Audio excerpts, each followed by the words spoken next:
오늘 하나님께서 우리에게 주신 말씀 히브리서 1장 1절에서 3절 말씀입니다.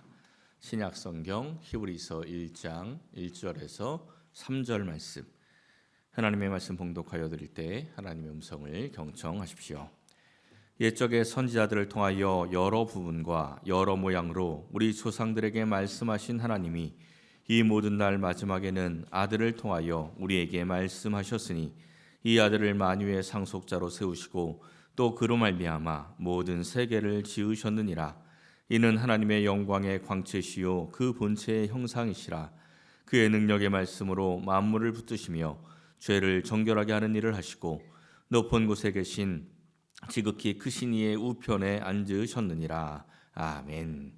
목회를 하면서 가장 어려운 순간은 성도들이 고난을 겪을 때입니다. 믿음 생활을 잘 못하고 엉망으로 하다가 고난을 만나면 하나님께서 이 일을 통해서 좀 그 믿음을 바로잡아 주시고 복된 길을 가게 하려나 보다 이런 생각이 들기 때문에 그래도 좀 위로가 되는데 정말 평소에 열심히 신앙생활 하시고 열심히 섬기시고 열심히 기도하시는 아주 믿음이 좋은 분들 가정에 어려움이 생기면 좀 마음이 어려운 거예요. 하나님이 왜 그러실까 이런 생각이 드는 거죠. 욥의 고난을 한번 생각해 보십시오. 욥은 신앙생활을 아주 잘하던 사람입니다. 이 사탄이 욥의 믿음에 대해서 이의를 제기하면서 욥의 고난이 시작이 됩니다. 욥의 입장에서 생각을 해보면 정말 이유가 없는 고난이죠. 그러니까 얼마나 그 고난을 만났을 때 답답하겠습니까? 우리가 부르는 찬양 중에서 주가 보이신 생명의 길이라는 찬양이 있죠. 제가 불러드리고 싶지만 여러분들의 귀를 보호하기 위해서 가사만 보여드릴게요. 마지막이 이렇게 끝납니다. 나의 길 오직 그가 하시나니 나를 단련하신 후에 내가 정금같이 나아오리라. 이 가사 내용이 참 좋습니다. 이 가사 내용이 틀린 내용은 아니에요. 욥기 23편 10절에 있는 말씀인데 근데 가사의 내용은 좋지만 성경에서 말씀하고 있는 이야기하고는 사실은 조금 다른 이야기입니다. 이 의미가 어떤 의미냐면 새 번역과 공동 번역이 조금 이해하기가 쉽게 번역이 되어 있습니다. 이렇게 번역이 되어 있죠. 나를 시험해 보시면 내게 흠이 없다는 것을 아실 수 있으련만. 또 공동 번역에서는 털고 또 털어도 나는 순금처럼 깨끗하리라. 그러니까 원래 이제 원어를 그대로 직역을 하면 하나님이 나 시험해 보면 내가 순금같이 하나님 앞에 나와 서 있다는 걸 알 텐데 뭐 이런 의미입니다. 그러니까 지금 욥이 속이 다 타들어가 있는 상황인 겁니다. 하나님 도대체 저한테 왜 그러십니까? 내가 하나님 앞에서 얼마나 바르게 살려고 했는지 하나님이 다 알지 않습니까? 하나님이 다 아는데 도대체 왜 내게 이런 고난을 주시는 겁니다. 주시는 겁니까? 하나님 살아계신 거 맞습니까? 지금 욥이 이런 탄식을 하고 있는 겁니다. 오늘부터 우리가 함께 나눌 이 히브리서는 이 고난으로 인해서 욥처럼 흔들리고 고뇌하고 있는 그 초대교회 성도들을 향해서 주는 매우 깊이 있는 메시지입니다. 그래서 신앙적으로도 또 신학적으로도 굉장히 중요한 서신서죠. 사랑하는 성도 여러분, 오늘 이 말씀, 앞으로 나눌 이 히브리서의 말씀을 함께 상고하면서 이 신앙의 분명한 답을 함께 찾아가시기를 예수님의 이름으로 간절히 축원합니다. 첫 번째는 믿음의 본질인 예수님을 우리가 알아야 합니다. 이 히브리서 원래 헬라어 원래 제목은 히브리인들에게입니다. 이 히브리서의 저자나 히브리서의 수신자가 이 성경에 정확하게 드러나 있지를 않아요. 보통 이제 서신서는 누가 썼고 누구에게 보냈고 이게 정확하게 드러나 있는데 히브리서는 그게 명확하지가 않습니다. 신학자들에 따라서 정통적으로는 사도 바울이 썼다 이렇게 이야기를 많이 하고요. 또 학자들에 따라서는 베드로가 썼다 이렇게 이야기하는 사람들도 있고 어쨌든 누가 썼는지 명확하지 않습니다. 수신자도 다른 서신서처럼 어떤 교회 또 아니면 개인적으로 누구 이런 것들이 있는 게 아니고 그냥 히브리인들에게 보내는 거예요. 어떤 히브리인들이냐면 초대교회에서 아주 많은 박해를 받고 있었던 그 히브리인들에게 지금 보내고 있는 겁니다. 사도행전 18장에 이런 말씀이 나와요. 글라우디오가 모든 유대인을 명하여 로마에서 떠나라 했다. 이런 말씀이 나옵니다. 이 글라우디오가 로마의 4대 황제입니다. 로마의 4대 황제가 유대인들을 쫓아내기 시작을 했어요. 박해가 시작이 된 거죠. 이 글라우디오가 누구냐면 세계사에서 유명한 로마의 황제 가운데 로마 황제 중에서 미친놈 하면 딱 떠오르는 이름이 있죠. 누구 떠오르세요? 그렇죠. 네로. 로마 황제 중에서 미쳤다 하면 네로입니다. 근데 그 네로의 양아버지가 바로 이 글라우디오예요. 글라우디오의 원래 이름은 네로 글라우디오입니다. 그러니까 이 글라우디오 때부터 박해가 본격적으로 시작이 되고 네로 때 완전히 극을 닫게 되는 거죠. 그러니까 이 초대교회 성도들이 로마로부터 굉장히 많은 박해를 받으면서 환난과 고통 가운데 있었습니다. 자기 마음대로 물건을 사고 팔 수도 없었고 경제 활동도 하기가 참 어려웠어요. 그때 이 정통 유대인들이 이 초대교회 유대인 성도들, 흩어져 있는 유대인 성도들을 박해하고 또 회유를 합니다. 이런 식으로 회유를 하는 거예요. 야, 너희들이 믿는 예수가 니네들 삶 가운데 어떤 영향을 미치고 있느냐. 야, 예수가 부활하면서 다시 온다며. 근데 언제 오는데? 니네들 예수 믿는데 니네들 어려운 문제들 지금 해결되고 있냐? 더 어렵잖아. 로마가 얼마나 박해하고 있느냐. 이때 이 처음 박해가 시작될 때만 해도 이 기독교, 예수님을 믿는 유대인만 박해를 했지 원래 정통 유대인들은 박해를 안 했습니다. 이 사람들이 그러는 거예요. 야, 니들 예수 믿는다 그러면서 삶이 좋아지는 게 아니라 점점 더 어려워지는데 그게 무슨 믿음이고 뭐가 예수냐? 다시 유대교로 돌아와라. 이런 계속 이 협박과 회유 이러한 일들이 계속 있었습니다. 우리가 잘 알다시피 복음서와 또 사도행전 시대에 얼마나 많은 이적, 기적들이 나타났습니까? 우리 예수님을 잡으러 로마의 군사들이 막 몰려왔을 때 예수님께서 제자들을 보호하시기 위해서 내가 그다 이렇게 딱 한마디 하지요. 그러니까 어떻게 됩니까? 예수님을 잡으러 왔던 로마 군사들이 뒤로 물러가더니 다 땅에 막 엎드러집니다. 그러니까 예수님은 능력이 있으신 거예요. 잡으러 온 사람도 그냥 한마디만 다 엎드러지는 거죠. 베드로가 감옥에 갇혔을 때는 이 옥문이 열리고 바울이 갇혔을 때도 옥문이 열리는 그러한 역사가 일어났죠. 그러니까 이런 초월적인 능력들이 이 초대교회 박해당하고 있는 그 유대인들에게 딱 나타나면 얼마나 좋겠습니까? 그럼 얼마나 막 힘이 나겠습니까? 그런데 이런 역사들이 안 나타나는 거예요. 예수를 믿으면 박해에서 막 벗어나고 잡혀가도 옥문이 열리고 어려운 문제들이 팍팍 해결되고 막 이런 승리의 역사들이 나타나야 예수 믿을 맛이 나는데 그런 일들은 나타나지 않고 옥문은 여전히 닫혀 있고 순교자들은 점점 늘어나고 로마의 박해는 점점 더 심해지는 거니까 그게 도저히 견딜 수가 없는 거죠. 그 히브리서 10장에 이런 말씀이 나옵니다. 모이기를 패하는 어떤 사람들의 습관과 같이 하지 말라. 이게 무슨 말씀일까요? 어떤 사람들이 생기기 시작한 거죠? 모이기를 패하는 사람들이 생기기 시작한 거예요. 이 오랜 박해 가운데 이런 마음이 드는 거죠. 야, 이제 그만하자. 우리 예수 믿는 게 무슨 의미가 있냐. 이렇게 옆집 누구도 죽고 저 집도 죽고 예수 믿는다고 사자밥 되고 톱에 썰려 죽고 불에 타 죽고 하는데 우리가 예수 믿는 게 무슨 의미가 있냐. 우리가 모여서 예배드리고 우리가 모여서 찬양하는 게 우리 삶에 무슨 영향이 있냐. 무슨 의미가 있어. 그만 모여. 이렇게 모이기를 패하는 사람들이 생기기 시작을 했다는 겁니다. 사도 바울의 마지막 서신이 디모데후서지요. 우리가 나중에 히브리서 끝나고 나서 이제 다시 디모데로 갈 텐데 그 디모데후서에 가보면은 사도 바울이 전도해서 개척한 그 소아시아 지역의 많은 교회들이 대부분 문을 닫고 모든 성도들이 거의 대부분 예수님을 배신하고 떠났다는 걸 알 수 있습니다. 이런 고난 가운데 사람들이 견디질 못하는 거예요. 그러니까 바울이 그때 너무 힘들어하는 마음으로 디모데에게 편지를 쓰는 내용이 디모데후서에 기록이 되어 있습니다. 그러니까 이러한 상황 가운데 교회가 흔들리고 모이기를 패하고 예수를 떠나는 사람들이 많아지는 그러한 상황 가운데 이 히브리서 편지가 전달된 겁니다. 그리고 아주 중요한 두 가지 질문을 던져요. 믿음이 무엇이냐? 그리고 또 하나의 질문은 너희들이 믿고 있는 예수가 누군지 아느냐? 이 두 가지 질문을 하는 겁니다. 이 두 가지가 아주 중요하죠. 우리가 믿는다고 하는데 믿음이 뭔지를 몰라요. 내가 예수님을 믿는다고 하는데 예수님이 어떠한 분인지를 몰라요. 그럼 그 믿음이 어떤 의미가 있겠습니까? 완전히 헛된 믿음이 되는 거죠. 여러분 믿음이 뭡니까? 우리는 믿음을 착각할 때가 많습니다. 다 해결될 줄로 믿습니다. 합격할 줄로 믿습니다. 형통할 줄로 믿습니다. 지금 기도하고 있는 것 응답될 줄로 믿습니다. 이러면 믿음이 좋은 줄 압니다. 여러분 그게 믿음이 아니에요. 그렇게 믿는 사람들은 자기가 기도하고 있는 그게 이루어지지 않으면 시험 듭니다. 그 뭐라고 얘기해요? 믿음 떨어졌다 이렇게 이야기하죠. 근데 사실 엄밀히 말하면 믿음이 떨어진 게 아닙니다. 애초부터 믿음이 없는 거예요. 믿음은 내가 원하는 거, 내 소원이 이루어질 것을 믿는 게 믿음이 아닙니다. 뭘 믿는 게 믿음이죠? 예수님을 믿는 게 믿음인 거예요. 내 계획, 내 생각을 믿는 게 믿음이 아니라는 거예요. 예수님이 믿음의 대상이고 예수님이 믿음의 실체입니다.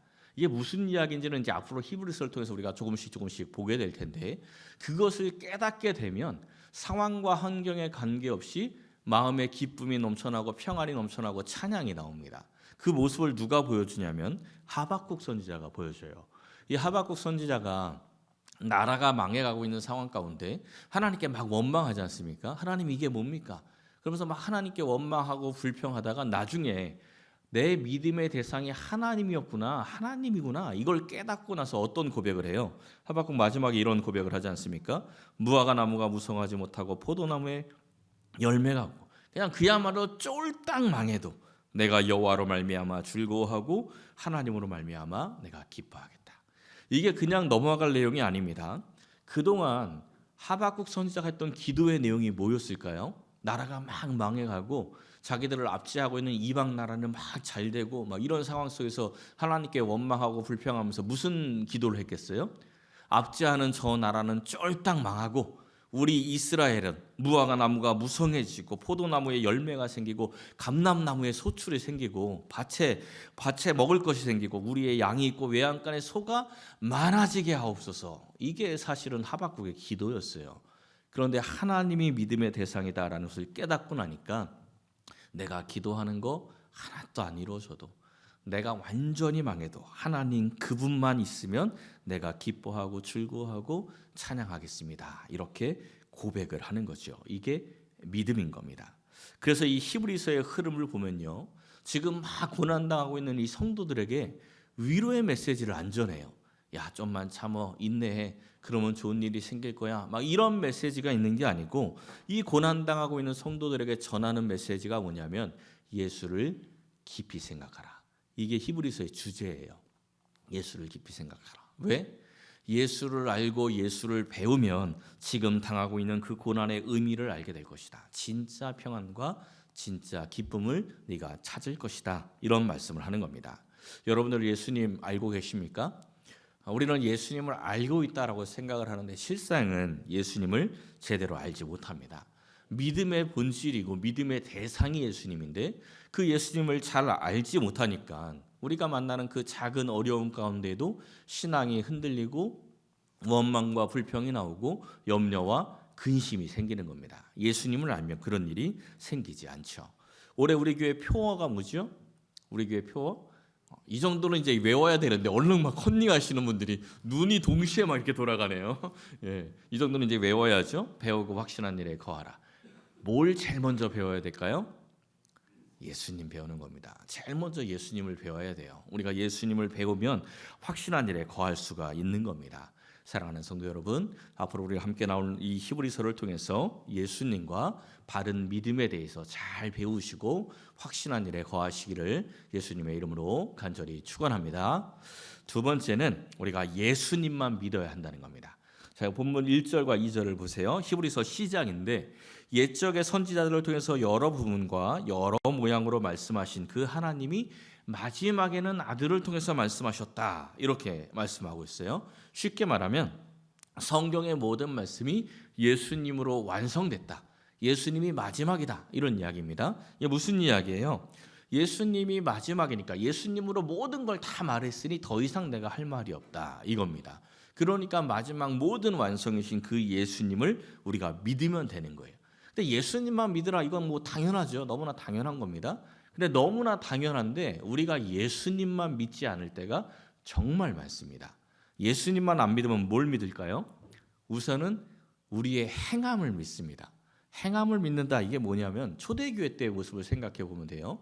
사도 바울이 이 초대교회를 막 개척하고 다닐 때 제일 큰 싸움이 뭐였냐면 우상 숭배자들하고 싸운 게 아니었고 할레파 유대인들하고 싸웠어요. 그게 다른 복음인데, 다른 복음의 내용이 뭐냐면, 야, 예수 믿었다고 구원받은 거 아니야. 너 예수 믿었다고 구원의 확신 생겼어? 아니지. 불안하지. 예수 믿으면 구원받는 게 아니고 예수 믿은 다음에 할례를 받아야, 이 할례를 받고 율법을 지켜야, 그래야 진짜 구원이 완성되는 거야. 이게 할레파 유대인입니다. 그러니까 정말 많은 사람들이 너무 쉽게 거기에 넘어가요. 그래서 사도 바울의 이 편지들을 보면은 갈라디아서나 막 이런 걸 보면 어떻게 그렇게 속히 넘어가니? 이렇게 막 답답해서 하는 게 있어요. 그게 왜 그러냐면 우리도 그와 똑같아요. 자기 마음에 구원 확신하기가 좀 어려운 거예요. 뭔가 불안한 거죠. 구원파 같은 이단들이 득세하는 이유가 뭐예요? 성도들이 구원의 확신을 잘 못하니까, 마음의 확신을 잘 못하니까 그 부분을 집요하게 파고 들어가서 그런 이단들이 생겨나는 겁니다. 예수님만 믿으면 구원받는다. 이러니까 이게 잘 확신이 안 되는 거예요. 내가 믿나? 막 이런 생각도 들기도 하고, 정말 자기 마음이 뭔가 이게 증거로 좀 되지가 않는 거죠. 근데 증거는 마음으로 찾는 게 아닙니다. 그렇죠? 여러분, 증거, 확신을 마음으로 찾는 게 아니에요.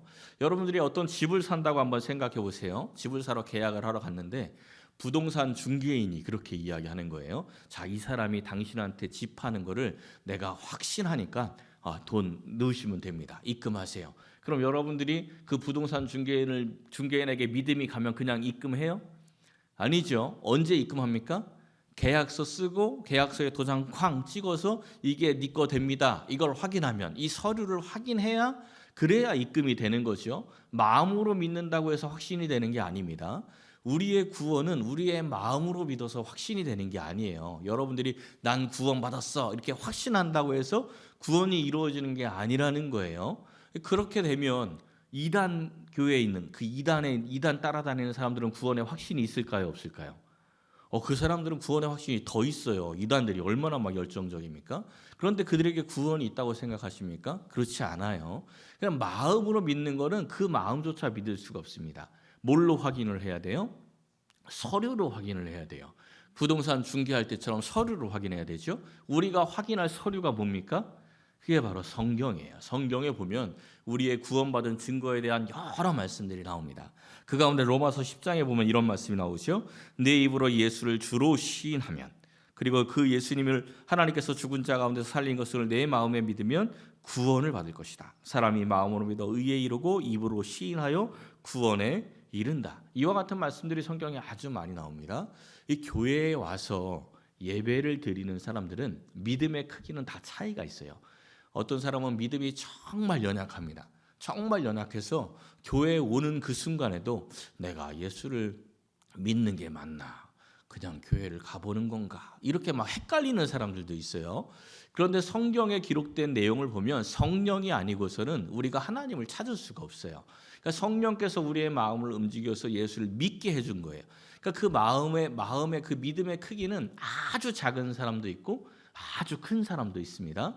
그런데 크기와 관계없이 어쨌든 그 마음이, 예수를 믿는 마음이 아주 작게라도 있기 때문에 와서 예배를 드리는 겁니다. 그리고 우리가 찬양하지 않습니까? 입으로 시인하고 있는 거죠. 그러니까 우리는 다 구원에 이른 사람들입니다. 근데 마음이 헷갈리니까 확신이 없는 거예요. 그 마음을 사탄이 자꾸 노리는 거죠. 뭔가 불안한 거예요. 뭔가 내게 행함이 있어야 그걸 통해서 내 구원이 확증이 될 것 같아요. 그러니까 만약에 성경에서 야, 너 마음에 믿으면 너 구원받아, 이 말씀 말고 성경에 이렇게 써 있다고 생각을 해보세요. 예수님의 십자가 믿는 거로는 부족하고 성경 백독하면 100% 구원이다, 이렇게 써놓으면 여러분 성경 백독 할까요, 안 할까요? 다 합니다. 다 해요. 전부 다 해요. 어떤 사람은 좀 더 확실하게 해야자고 200독 하시는 분들도 있을 겁니다. 왜? 마음으로 믿어 구원을 받는다처럼 애매하지가 않고 확실하잖아. 이건 그냥 100번 읽으면 확실하니까. 그냥 읽으면 확실하니까 이런 행동을 통해서 자기의 구원을 확증하려고 하는 마음들이 우리 모두에게 다 있습니다. 초대교회들랑 똑같은 거예요. 근데 이러한 마음을 이용을 하면 정말 일하기 쉽습니다. 제가 여러분들에게 여러분 봉사하고 섬기고 헌신 열심히 하고 헌금 열심히 해보십시오. 100% 구원이고 100% 축복입니다. 맨날 이러고 얘기해 보십시오. 여러분들 제 말 정말 잘 듣습니다. 제가 늘 얘기하지만 말씀은 잘 듣는데 제 말은 잘 안 듣잖아요. 여러분들이 뭘 하라고 해도 잘 안 하잖아요. 근데 그렇게 하면요 정말 말 잘 듣습니다. 이단 교회들 그 교주들 말 잘 듣는 이유가 다 그거예요. 이거 해라, 이거 하고 저거 하고 하면 너 무조건 구원이야, 무조건 축복이야, 막 이런 그 말에 확 가는 거예요. 근데 그거는 복음이 아닙니다. 여러분 순서를 잘 알으셔야 돼요. 우리가 예수님을 믿고 우리의 믿음이 커지면 커질수록 저절로 섬김과 봉사, 헌신이 나옵니다. 그건 시키지 않아도 저절로 그렇게 돼요. 저절로. 그렇게 되고 그렇게 열심히 섬기고 헌신하는 사람들에게는 하나님이 상급을 주신다고 성경에도 분명히 기록은 되어 있습니다. 근데 이 순서가 틀리면 문제가 생기는 겁니다. 이 순서가 거꾸로 바뀌게 되면 문제가 생겨요. 예수님이 나를 구원해 주셨고 예수님으로 충분하기 때문에 내가 그게 감사해서 봉사하고 헌신하고 섬기면 참 아름다운 신앙인데, 내가 열심히 봉사하고 헌신하고 섬겨서 내 구원을 이루리라, 내가 열심히 봉사하고 헌신하고 섬겨서 축복을 끌어오리라, 이렇게 생각이 되면 그건 종교 생활이 되는 겁니다. 겉으로 보기에는 똑같아요. 겉으로 보기에는 믿음이 좋은 건지 종교 생활하는 건지 구분이 잘 안 됩니다. 그 속은 그 사람 자신만 알겠죠. 그게 행함을 믿는 겁니다. 구원은 행함을 통해서 확증하는 게 아닙니다. 오직 예수님만 믿으시기 바랍니다. 그리고 또 하나 잘못된 믿음은 응답이나 기적을 믿는 겁니다. 이게 좀 헷갈리시면 안 돼요. 4절 말씀에 이런 말씀이 나와요. 그가 천사보다 훨씬 뛰어나다. 예수님이 천사보다 뛰어나대요.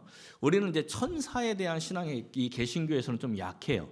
왜 그러냐면 종교개혁이 일어나기 전에 이 카톨릭에서 천사 숭배하는 잘못된 신앙이 아주 많았어요.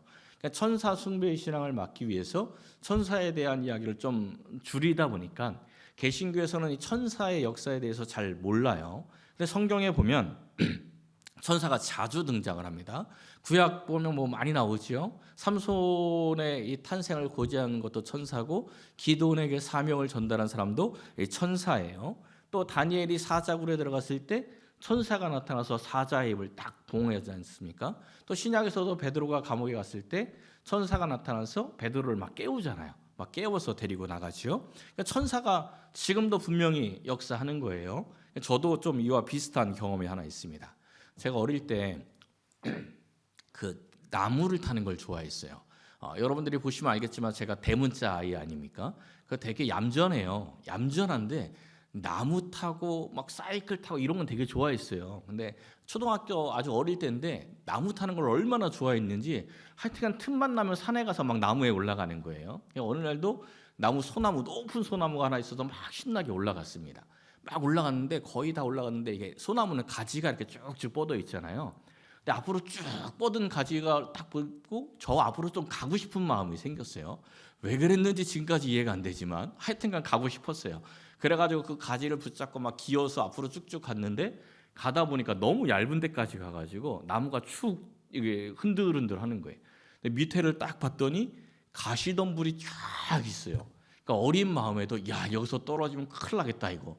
그래가지고 안 되겠다 싶어서 이제 뒤돌아가려고 나무를 잡고 뒤로 이렇게 딱 가는데 너무 얇은 데까지 와서 가지가 뚝 부러졌네. 그래가지고 떨어진 거예요. 너무 놀라지 않으셔도 됩니다. 딱 떨어졌는데 너무 신기하게 분명히 내가 밑에 있는 가시나무를 보고 위험하다 해서 뒤로 간 건데 거기서 떨어졌는데 가시로 떨어진 게 아니고 그 앞에 한 2, 3m 정도 앞에 풀밭이 있었거든요. 근데 뚝 떨어지고 내가 이게 뭐야 하고 정신을 딱 차려보니까 풀밭에 제가 떨어져 있더라고요. 그러니까 그때는 왜 그런지 이게 뭔 정신인지도 몰랐는데 나중에 이제 생각해 보니까 신학을 공부하고 막 하다 보니까 야 내가 떨어질 때 천사가 받아서 옮겨놨나 보다 이런 생각이 들더라고요. 정말 하나님의 보호하심이 있었던 거죠. 거기 떨어졌으면 아마 다 찢어지고 난리가 났었을 것 같아요. 이 많은 박해를 겪고 있던 디아스포라 유대인들이 가장 원했던 기도 제목이 뭐였냐면 천사들이 나타나는 거예요. 이 구약 성경에 보면 천사들이 나타나서 대적들 하룻밤에 18만 5천 명을 죽이고 막 이런 일들이 나타나거든요. 이들이 늘 기도 제목이 천사가 나타나서 자기를 박해하는 사람 다 죽이고 자기들을 구원해 주는 게 너무나 큰 기도 제목인 겁니다. 골로새서 2장에 가보면 그런 말씀이 나와요. 천사를 숭배하는 사람들이 너희들을 정죄하지 못하게 하라 이런 내용이 나옵니다. 천사만 바라보고 요즘으로 이야기하면 응답만 바라보는 거죠. 응답만 바라보고 기적만 바라보고 있는 그 사람들을 향해서 야 그거 바라보지 마. 예수님이 진짜야. 예수님이 그보다 훨씬 크니까 천사 바라보고 응답 바라보지 말고 그 천사가 오고 응답이 와야 우리가 구원받은 백성이구나 이렇게 생각하지 말고 예수님 자체로 예수님만 바라보고 예수님으로 구원을 확증해라 이렇게 말씀을 하는 겁니다. 사도행전 4장의 말씀을 보세요. 다른 이로서는 구원을 받을 수 없다. 다른 사람뿐 아니라 우리의 행함으로도 구원받는 것 아닙니다. 내가 원하는 것이 다 이루어진다고 해서, 내가 응답받는다고 해서, 내가 기적을 보았다고 해서 구원받는 것 아닙니다. 우리의 구원은 오직 누가 이루신다고요? 오직 예수님만 이루십니다. 우리 예수님만이 구원임을 꼭 기억하고 다른 게 아니라 예수님만 믿으시기를 예수님의 이름으로 간절히 축원합니다. 마지막 세 번째는 맏아들로 오신 예수님을 우리가 본받아야 합니다. 5절과 6절 말씀을 한번 보세요. 우리 예수님께서 하나님의 아들로 오셨다고 이야기하죠. 근데 그냥 아들이 아닙니다. 어떤 아들로 왔어요? 맏아들로 오셨습니다. 이 맏아들이 의미하는 바는 여러 가지 의미가 있는데 그 중에 하나가 희생입니다. 성경에 나오는 맏아들은 다 희생하는 사람이에요. 더 많이 희생하는 사람. 우리 예수님께서 맏아들로 오셔서 십자가에 희생을 하셨기 때문에 우리가 살아났죠. 그리고 또 하나 중요한 의미가 있는데 우리 예수님이 우리 하나님의 맏아들로 오신 것은 우리도 하나님의 아들이 되어서 그 맏아들로 오신 예수님을 보고 배우라고 맏아들로 오신 거예요. 그래서 로마서 8장 29절에 보면 이런 말씀이 나옵니다. 그 아들의 형상을 본받게 하기 위해서. 그래서 맏아들로 오셨대요. 그러니까 우리가 예수님, 맏아들로 오신 예수님을 본받고 그의 형상을 따라가면 우리가 뭐가 되는 겁니까? 우리가 하나님의 아들, 신의 아들이 되는 거예요. 로마 시대에 신의 아들로 불리던 사람이 있습니다. 누가 신의 아들로 불렸을까요? 모든 고대 나라는 다 똑같아요. 황제가 신의 아들로 불립니다.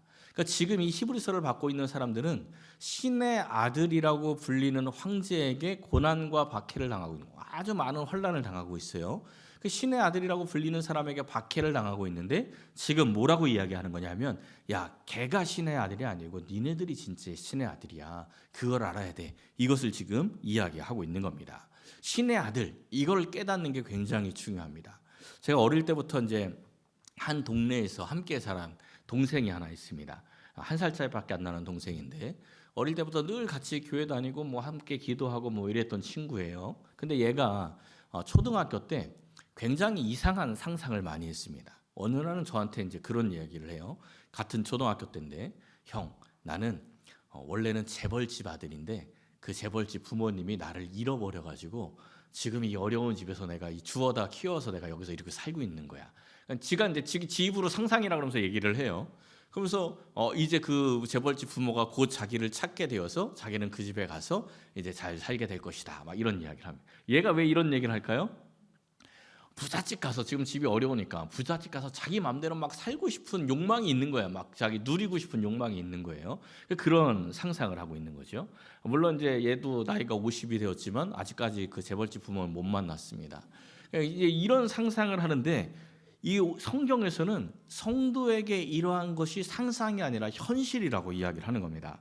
로마서 8장 14절에서 16절을 보니까 하나님의 영, 성령이죠. 성령의 인도함으로 예수님을 믿는 사람이 곧 하나님의 아들이다. 신의 아들이다. 이렇게 말씀합니다. 세상에서 재벌집 아들이면 얼마나 많은 것을 누리겠습니까? 근데 재벌의 아들 수준이 아니라 너희들은 하나님의 아들이다. 신의 아들이다. 누구 덕분에?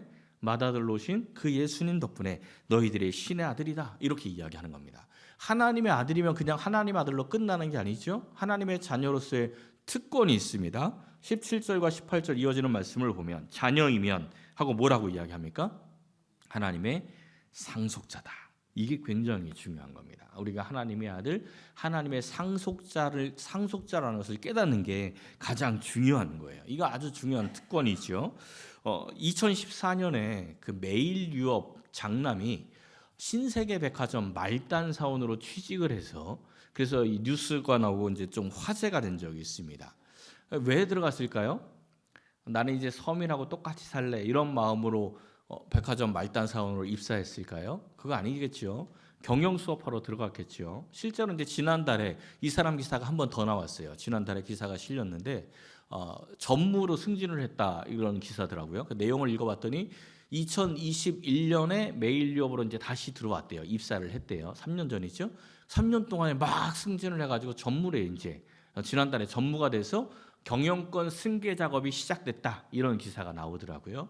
그래서 이 사람이 이 메일 유업 재벌 3세인 이 사람이 백화점 말단 사원으로 입사한 이유는 서민이 되기 위해서 간 게 아니고 경영 수업하려고 들어간 거예요.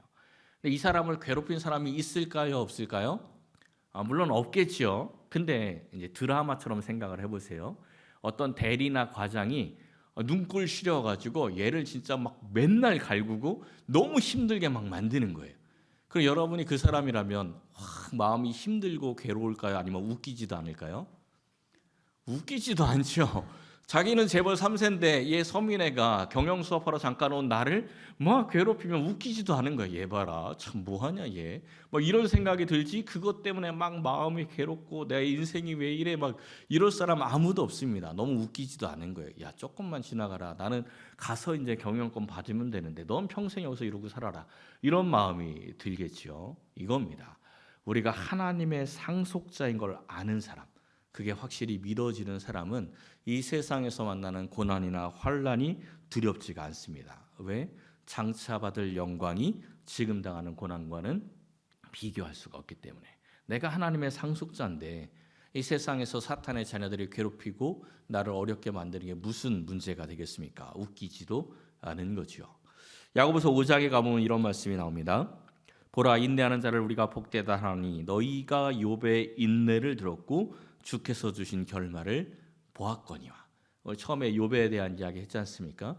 욥이 이유 없이 고난을 당하고 너무나 힘든 시간을 보내고 있었는데 야고보서에서 이야기를 하기를 주께서 주신 결말을 너희들이 보았잖아, 이렇게 이야기를 해요. 여기서 이 결말이라고 번역되는 헬라어가 텔로스라는 단어인데 끝, 결론, 마침, 목표, 목적 이런 뜻이 있습니다. 영어로는 이제 골이라고 번역한 그런 성경도 있더라고요.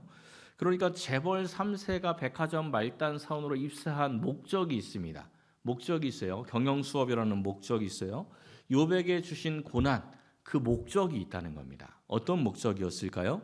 욥기서 마지막 장을 보면 욥이 그런 고백을 하지 않습니까? 내가 그동안 귀로만 주께 대해서 들었는데 이제 눈으로 봅니다.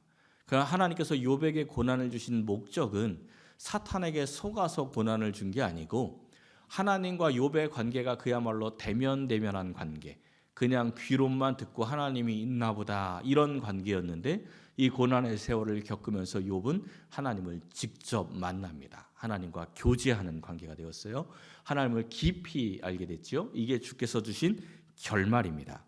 히브리서를 수신한 초대교회 유대인들이요, 예수님을 잘 믿었는데 정말 많은 사람들이 순교했습니다. 많은 사람들이 사자밥이 되었고 톱으로 썰렸고 십자가에 달려 죽었고 불에 태워 죽는 그러한 고난을 당했습니다.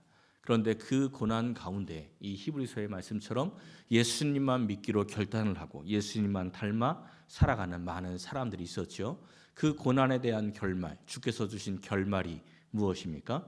우리가 그 결말을 보고 있잖아요. 옆에 있는 분들을 한번 보세요. 주께서 주신 결말입니다. 그 고난의 결말이 바로 우리들이에요. 그 결말에 의해서 이제 복음이 온 세상에 퍼져나가고 그 복음을 우리가 듣고 우리도 예수님을 믿고 있는 겁니다. 우리 각자도 역시 주께서 주시는 결말이 있습니다. 다 다른 결말이 있겠죠. 다윗이 여러 가지 고난을 겪었는데 다윗에게 주신 결말은 그가 왕이 되는 거였습니다. 아브라함에게 주신 결말은 그의 후손이 별과 같이 많아지고 그의 이름이 창대케 되는 결말이었죠. 우리들에게도 하나님께서 주신 결말, 그 텔로스가 있습니다. 사랑하는 성도 여러분, 오직 예수님만 믿고 예수님만 바라보고 그의 형상을 본받아서 삶의 자리에서 하나님의 자녀로 복되고 또한 아름답고 풍성하고 귀한 결말을 목도하며 살아가시기를 예수님의 이름으로 간절히 축원합니다.